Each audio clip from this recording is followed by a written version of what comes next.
Romar, operator ng BPF dito sa Robinson's Place, Pangasinan. Nagamit po ito ng 6 na araw na may total of 87 meters.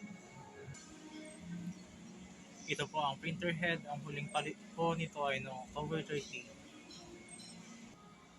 Ito naman po ang capping na may 80% good condition pa po. Head cooling.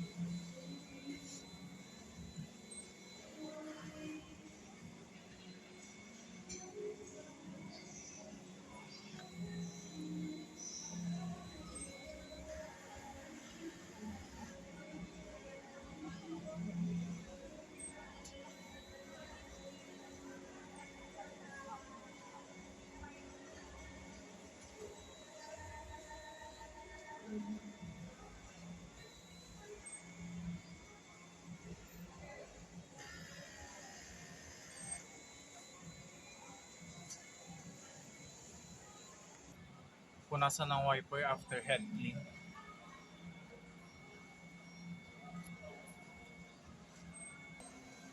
Nozzle test.